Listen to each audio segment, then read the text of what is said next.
nocovidchecks. That's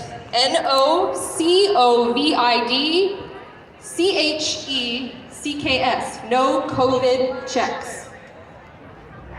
Now I'd like to introduce myself. My name is Olivia Mikos, and I am co-founder of Vias for Vaccine.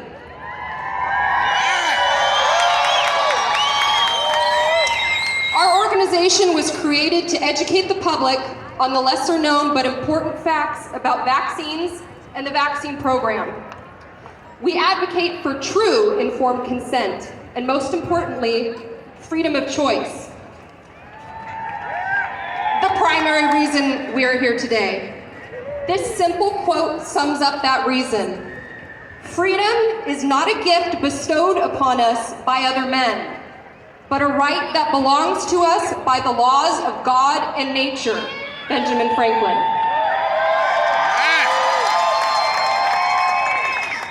It doesn't matter if you believe in God or are an atheist. This is a universal and fundamental truth, that no man has an inherent authority over any other human, especially when it comes to their bodily sovereignty. Amen. But now we're fighting to preserve this principle as propaganda and fear porn aim to drive out this instinctual understanding. The fact is, there are and always will be inherent risks to life, viruses being one of them. But whether it's the bubonic plague, hurricanes, poisonous snakes, earthquakes, or in this case, a virus that has an over 99% survival rate, no one has the right to force you to comply with a perceived panacea in exchange for your civil and human rights. These rights begin when we come into this world, not when another person dictates. It is heartening to see now so many people remember this truth and rise up, willing to stand in their convictions and not cower to pressure or threats. Your presence here today is important, coming together to strengthen our resolve and momentum in fighting medical mandates, encouraging others to speak up, and showing the world how many of us will resist and never relinquish our God-given rights and sovereignty. So we thank each and every one of you for showing up and continuing to show up. With that, I would like to thank those who have helped to make this event a success. First, our amazing volunteers, Tanya Collins, Dustin Hawley, KJ, Amanda Quintero, Amy Baldwin, Anand Reese, Demetra DeVischer, Josh DeLozer, Kelly Zacks, Letty O'Kaley, Nicole Young, and Stephanie Slade. We're missing some, oh, nope, this one. With a special thank you, a very special thank you to Wendy Beal, Stephanie Gonzalez, and Victor Gonzalez. A very special thank you.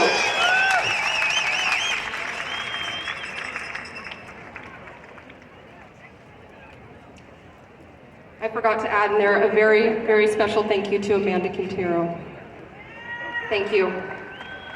We also want to thank Del Bigtree and the Highwire for covering this event. Stacy Cahill, the Capitol Police, thank you. Paul M. Thank you to Larry Elder for helping us promote this event. Stephanie Fetzer and Revolutionary Mama. Matthew Vaughn, Catherine Burke, JR with the Print Company, and Jay O'Connor. And an enormous thank you to Christina Hildebrand and A Voice for Choice Advocacy, with whom this event wouldn't be possible. And lastly, the biggest thank you of all, to Susan Sullins and Kayvon and Yanni Sullins. Your generous support of this and so many of Vias for Vaccine endeavors has helped to make a greater impact than we ever could have done alone. Your family is amazing. Big round of applause for them, please. Please.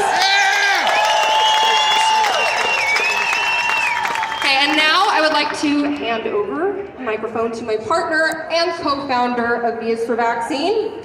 Joshua Coleman, aside from co-creating V is for Vaccine, is known for his documentation of over 800 vaccine injury stories with the Vax Bus Tour, as well as his credentials as cinematographer and producer of the movies Vax 2, The People's Truth, and 1986, The Act. Please welcome Joshua Coleman.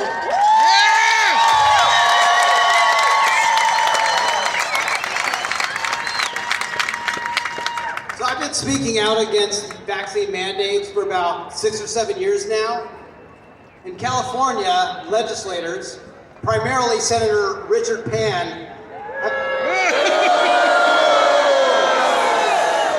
have been passing new laws that have been incrementally taking away our rights in regards to vaccination since 2013. Myself and the organization V is for Vaccine that I co-founded that organized this event have been opposing these new restrictions for years, long before COVID.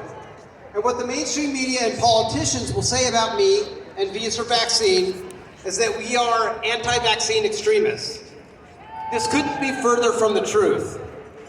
But anyone who stands in the way of this oppression is belittled and lied about.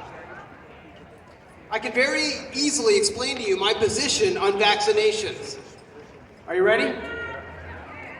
I think vaccines should be treated the same way we treat every other medical product. Yeah! That's it. It's very simple. Now there are 4 things I primarily take issue with. Number 1, that vaccinations have lower standards in regards to their safety and efficacy tests, lower than all other medical products. Number 2, that the manufacturers of the vaccines are not liable for their product. You can't sue them if you're injured or it kills a loved one. Number 3, that people are not receiving appropriate informed consent before getting vaccinated. People should be made aware of the risks involved. And number 4, the reason why we're all here today, that people are not being allowed choice when it comes to vaccination without any type of coercion. And when I talk about coercion, I mean when you're told you have to wear a mask or pay $90 to $175 for a test in order to participate, that is coercion. So right now there are concerts, colleges, restaurants requiring people to be vaccinated with a COVID-19 vaccine in order to enter. And now our frontline workers, our doctors, nurses, firefighters, police, military, are being forced to either get the vaccine or file for unemployment. We've seen Senator Pan's language for his new bill, which, when it's published, will mandate all employees of private businesses to get the vaccine, and that it will, and after that it'll be our kids in school. There's not much else going on that's more important than this. We have to maintain our rights to choose what medicines we take or don't take. So people have all kinds of reasons why they might not want to take the vaccine. Maybe they've already had COVID and now have long-lasting natural immunity. Or they've had reactions to vaccinations in the past and don't want to risk another. Maybe it's because Pfizer's safety study doesn't conclude until May of 2023, regardless that the FDA has already approved it. Maybe it's because you don't trust a pharmaceutical company who has been convicted of fraud and fined billions of dollars because of it. Or perhaps it's because it goes against your religious beliefs. Or how about this excuse? This one's my favorite. Because you are a citizen in a free country living in the United States of America.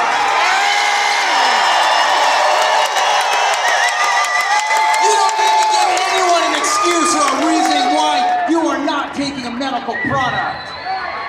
That is no one else's business but your own. Don't let anyone tell you that you are selfish or an extremist. What we ask, what we demand, freedom of choice is what our country is founded on, and those who want to enforce medical slavery, they are the extremists. They are the ones who are selfish, asking you to do something for them. The medical decisions we make for ourselves will be made without pressure or harassment from our jobs. We all need to put food on the table, but I think most of us understand that if we give into this pressure, it never ends. It'll be booster shots every 6 to 8 months, and whatever new vaccine comes down the pipeline that the government decides is best for their financiers. All right, I mean for our health. So this is a big fight, and it doesn't end today. This is not a protest. This is a resistance.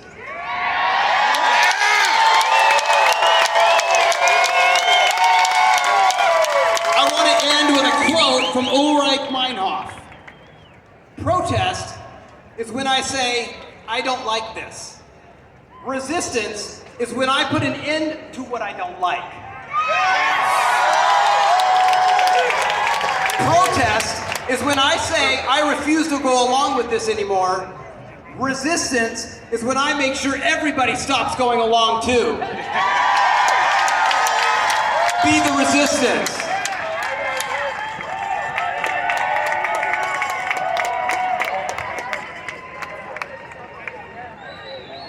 All right, I'm going to introduce the next speaker.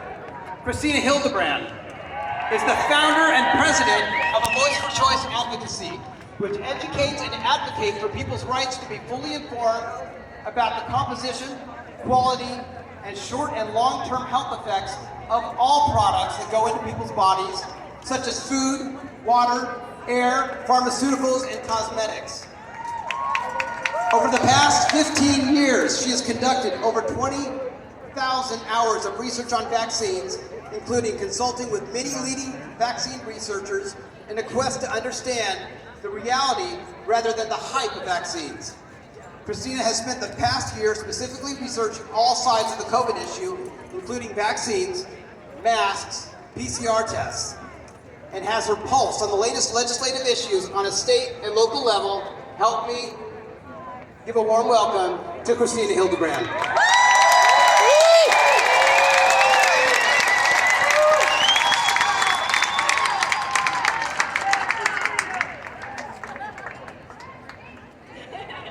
Hi there, everyone. So good to see everyone here, and thank you for showing up in 104-degree heat. The first time I stood up here was pretty much, well, it was over 6 years ago for SB 277. At that time, we were having our children's personal belief exemption taken away, and only a medical exemption left. And when I spoke up here 6 years ago, I said this wasn't the beginning, and it wasn't the end. I said that at some point, we would have to show our vaccine card in order to get our driver's license, in order to get into stores, in order to live life. And here we are, 6 years later, and that is what's happening. We need everyone here to share the truth, to share with people every day. People ask me, what can I do? And my answer is, tell one person every day the truth. Plant the seed. You don't need to convince them completely, but plant the seed so that the next time they get into, have interaction with something, they go, that person told me something, and it gets the ball rolling. If everyone here talked to one person a day, that would be 365 people a year, times by 1,000 and 1,000 and 1,000, we will get the message across. Yeah! So I do have some amazing news. A little bug told me that we were here because of AB 455, which was killed last week. I think everyone knows, but if you don't, AB 455 would have said you needed a vaccine card to get into any establishment, basically other than a church or a grocery store in the whole of California.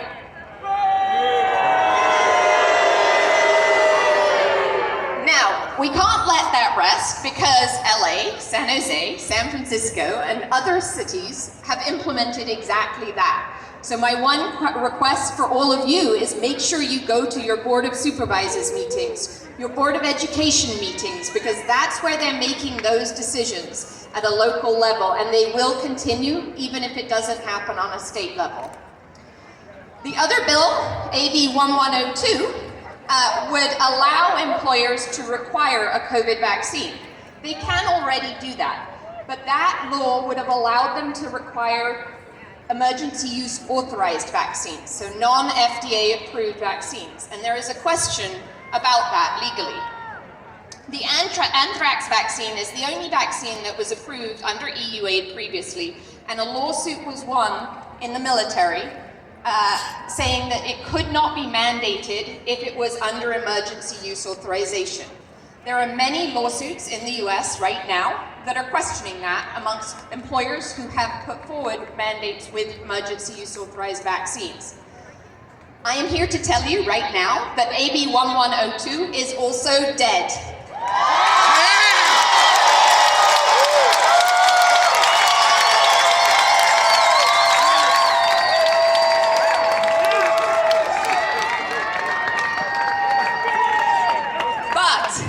It doesn't mean you can go to sleep and go away, because they will be back next year. I can guarantee you there will be at least 3 vaccine mandate bills next year.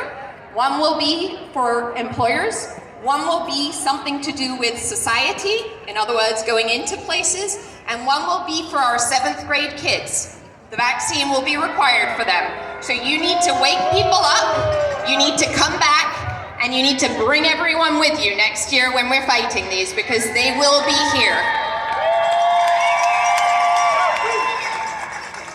I want to say thank you to our healthcare workers, our firefighters, our teachers, our nurses,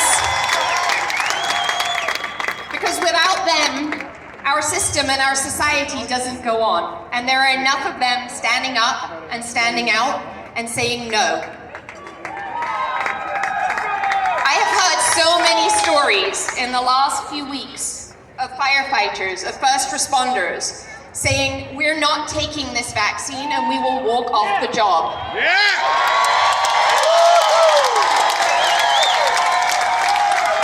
It's those people that we all rely on to keep us safe, and we can't be kept safe without them. And so they're saying no is really amazing, and we really need to be so thankful to every one of them. So thank you.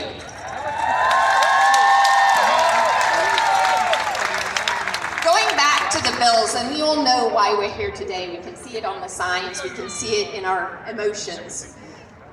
But if we don't stop this, segregation returns to California.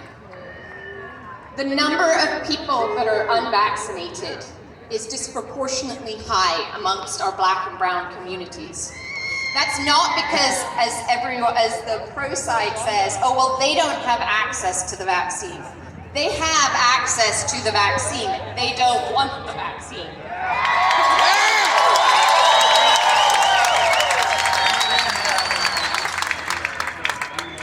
If we allow bills like this to go through, our businesses that have struggled over the past 18 months will continue to struggle. Only 55% of people in California are fully vaccinated. That means that the 45% that are not vaccinated will not be able to go into their establishments legally. And they will be fined for those people if they allow those people in. We need to stand up for our small businesses as well, and we need to allow them to support us and us support them. I will say, for those people who are threatened with mandates, if you're healthcare workers, if you're in certain cities where you're mandated to get the vaccine by the law and you don't have an option, the first thing I say to everyone is have a plan B. A plan B may be moving out of state, it may be getting another job, it may be starting your own job. but you have to have a plan B to get out of the system. You have to have some alternative, and people look at me and say, but Christina, I've been doing this for 23 years, what do I do next? Work it out, because at some point there may be no other option other than to get out. If you are required to get a vaccine, mandated to get a vaccine, there are medical and religious exemptions. The medical exemptions here in California are basically impossible to get. That was taken care of by Senator Pan and the K through 12 schools.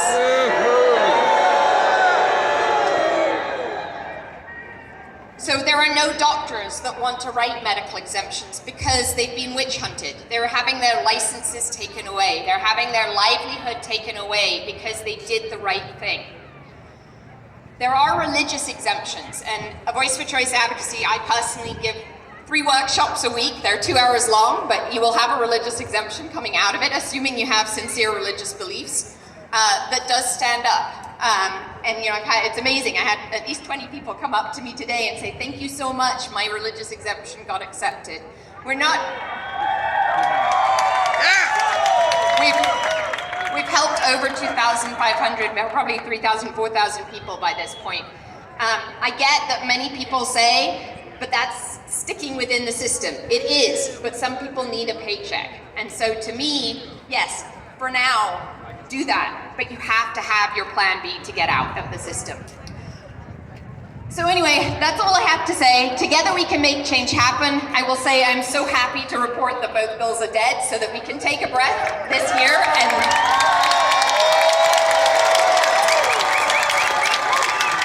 thank you, and together we can make change happen. Oh, that's good. Thank you, Christina. So in July of 2020, after 16 years in service to Nevada City, California, and after completing her 2nd term as mayor, ready to begin her 3rd term as a city council member, Renette resigned to do the false COVID narrative she was seeing being perpetuated throughout her local and state government. Her parting words were that she was stepping down to step up. Since then, she has began her own regular interviews regarding COVID and associated topics that can be found on BitChutes, Renette Senham's Chew on This. In addition, she has stepped up and thrown her name into the 2022 California gubernatorial race general election. Everybody welcome Renette Senham.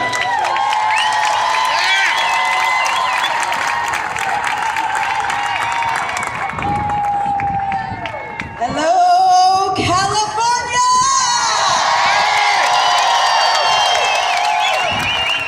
My name is Renette Senham, and I'm here to wake the bear! I don't need to tell you, these are no ordinary times. And I can tell by the people who are here that you are no ordinary people. I can tell that you are all stepping up as I have done. Last July of 2020, when I was on the council ready to end my 2nd term and to begin my 3rd, rather than beating it out and fighting it with the city council and the staff, I decided to step down to step up, though I did not know exactly what that meant at the time.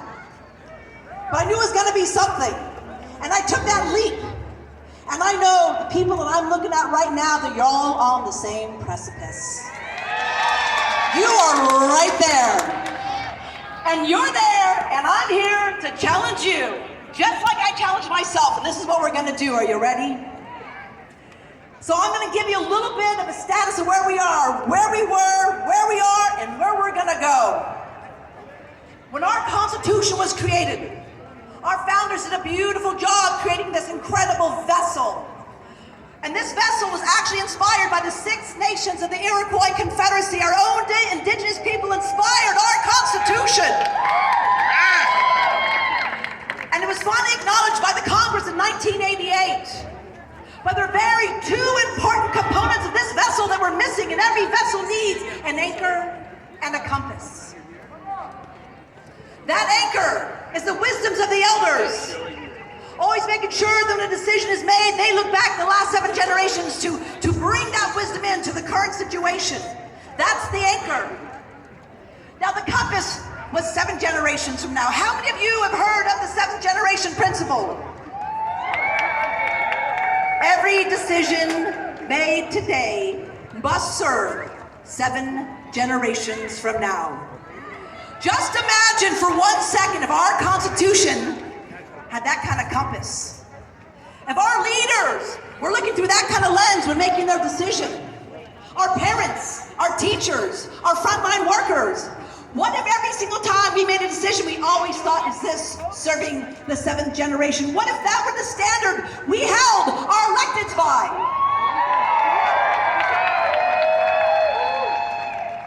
Now many of you may think that we're facing an incredibly daunting task before us, and yes, we are.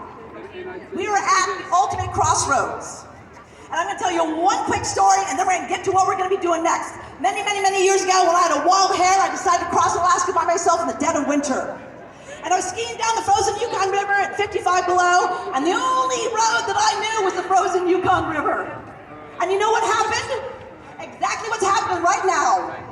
The only path I knew was melting below my feet. The only road that I was familiar with was disappearing. So I did the only thing I could think of. I stayed in the Athabasca village, and while I was there, I cut down 3 trees and I built a canoe. So let me tell you what that tells me. Because I realized when I was at that crossroads, I had 2 choices, like the 2 choices we have right now. We give up, or we find a different way to continue. And what do you